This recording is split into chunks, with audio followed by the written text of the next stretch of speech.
Co-presented by Vimal. बोलो जुबान केसरी.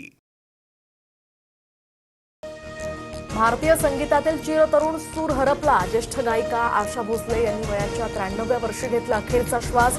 आज छत्रपती शिवाजी महाराज पार्कातील स्मशानभूमीत शासकीय इतमामात अंत्यसंस्कार होणार.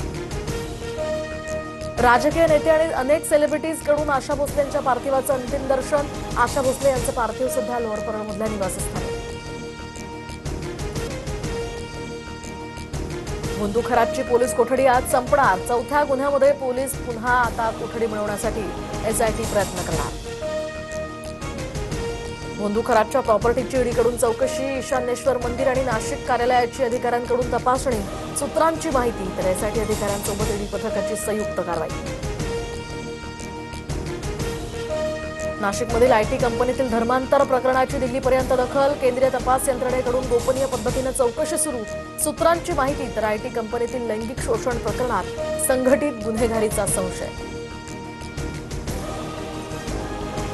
मराठा आंदोलकांना मोठा धक्का. 81 गंभीर गुन्हे मागे घेण्यास सरकारचा नकार. 2 टप्प्यातील गंभीर गुन्हे सरसकट मागे घेता येणार नाही. मराठा आरक्षण उपसमितीच्या बैठकीत गृह विभागाचं हे स्पष्टीकरण.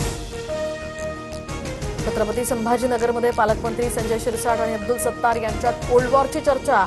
शिवसेनेच्या आढावा बैठकीत शेजारी बसूनही दोघांनी बोलणं टाळलं.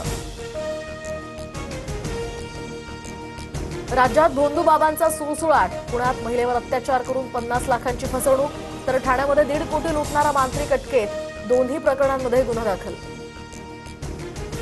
रेल्वे स्थानकावर 51 दिवस प्लॅटफॉर्म्स तिकीट बंद राहणार. गर्दी नियंत्रित करण्यासाठी 30 मे पर्यंत निर्बंध. रेल्वे स्थानक परिसरामध्ये मराठी हिंदी भाषेत सूचना फलक लावण्यात येणार. एफआरपी थकवणाऱ्या 29 साखर कारखान्यांची आज सुनावणी. तर ऊस उत्पादकांचे पैसे थकवल्यामुळे कारखान्यांवर जप्तीची टांगती तलवार.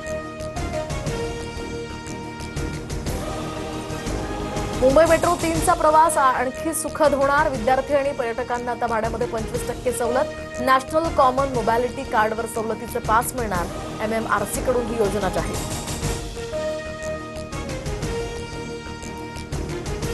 Co-presented by Vimal. बोलो जुबान केसरी.